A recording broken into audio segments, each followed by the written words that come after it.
Hey there, Ariana from AZ Things to Do, and I wanted to talk to you about a little spot. I'm gonna call it a hidden gem because a few people that I've talked to about it have never heard of it. So let's just go ahead and call it a hidden gem of Central Phoenix. This spot is Joe's Midnight Run.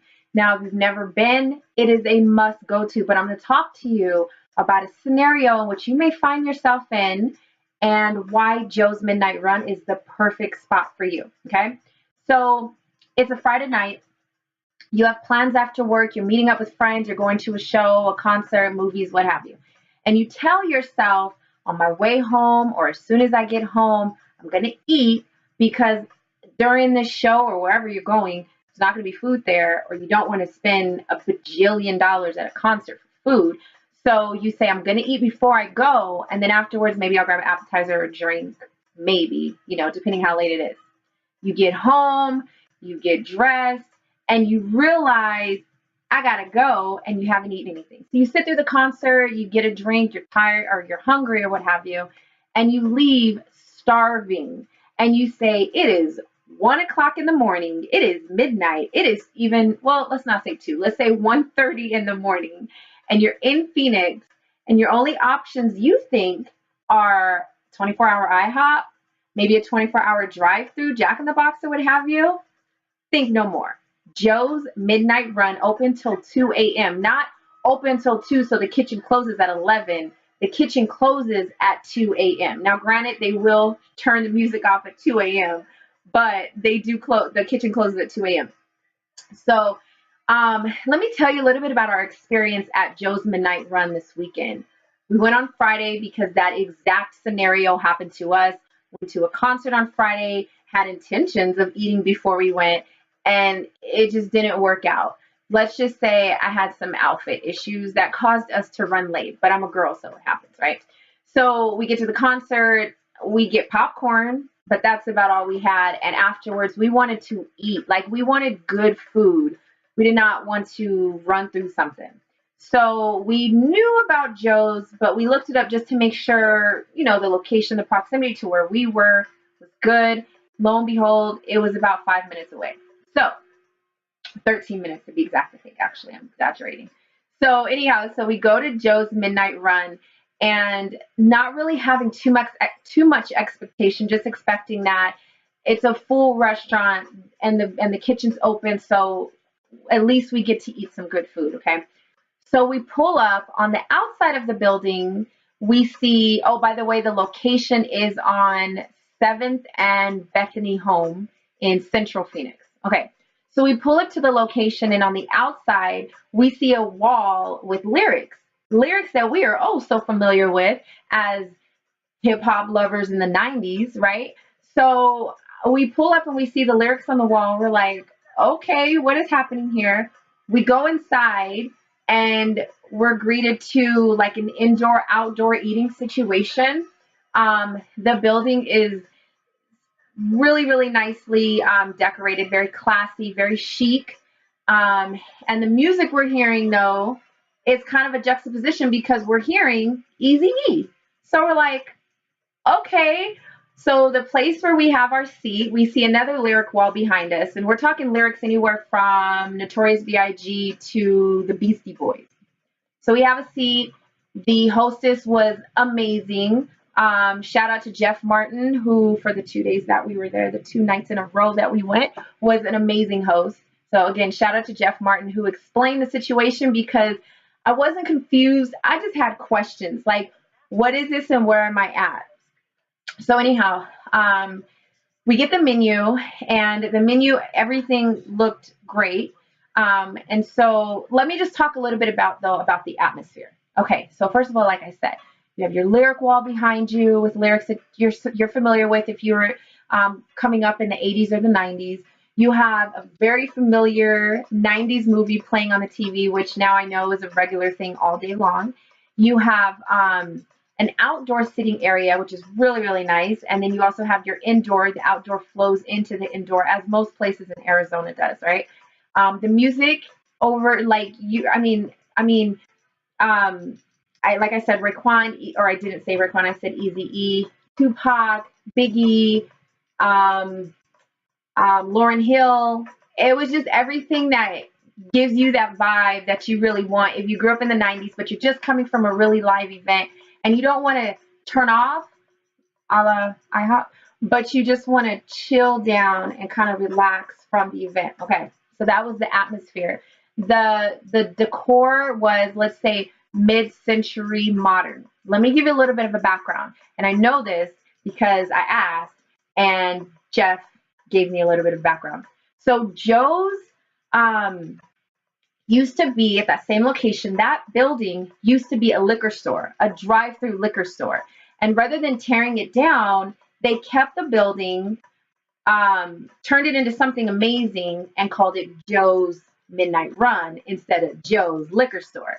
Now, you wouldn't know it if you were inside of it, but there's a few things that kind of give you, that kind of are a nod to the fact that it used to be a liquor store. And we'll talk about a few of those things. I mean, not to mention the hip hop, but we'll talk about a few of those things that tie in with the fact that it used to be a liquor store.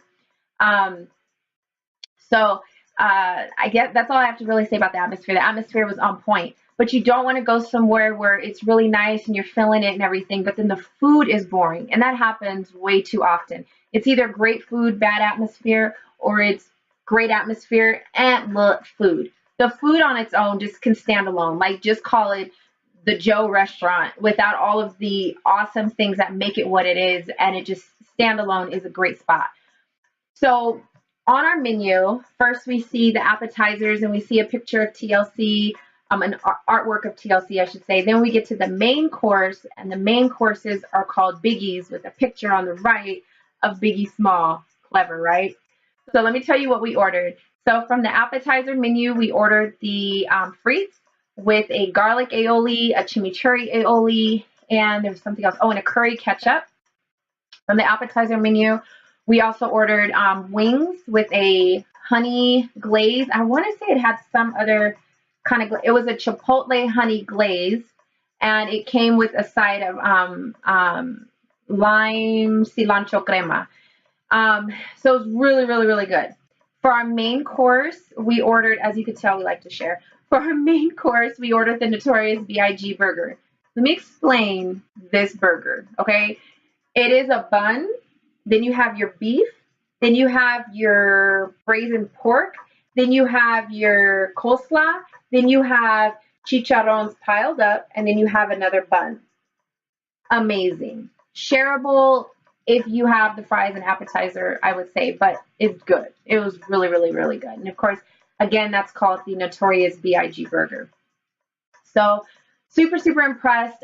As far as drinks, we got Moscow Mule and a raspberry cider from the beer menu, but they do have craft beers.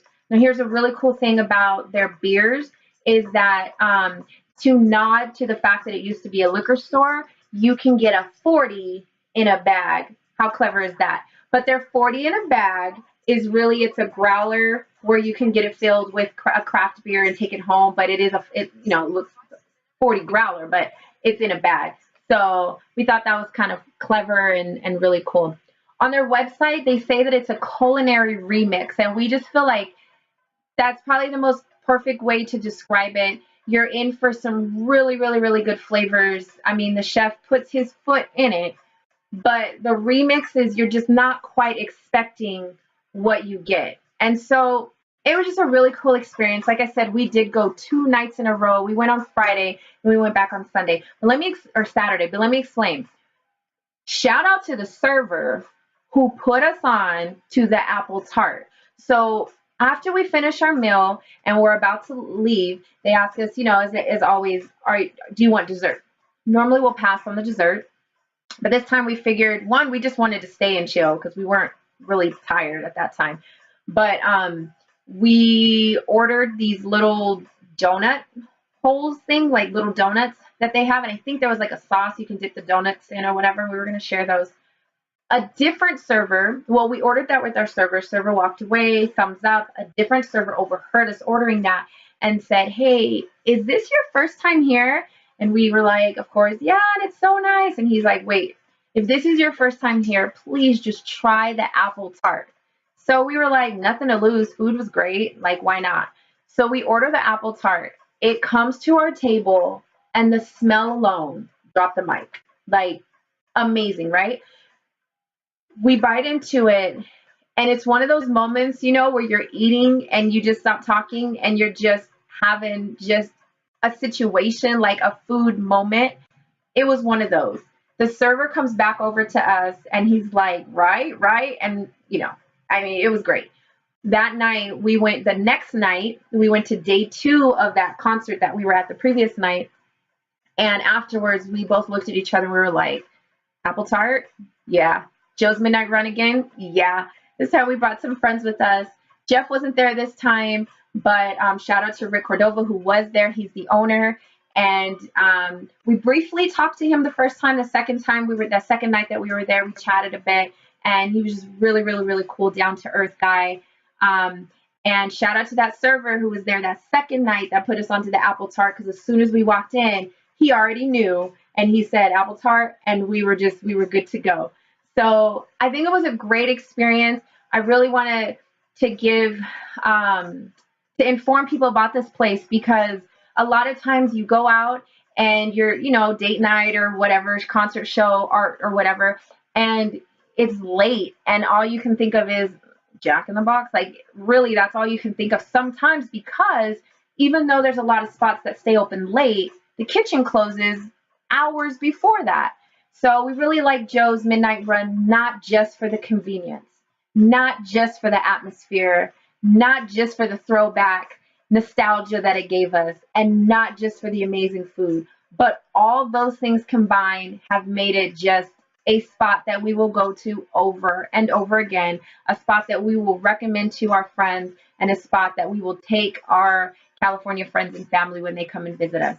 So shout out to Joe's Midnight Run. I hope everyone gets the opportunity to go there and check it out for themselves. Until next time, Ariana from AZ. Things to Do.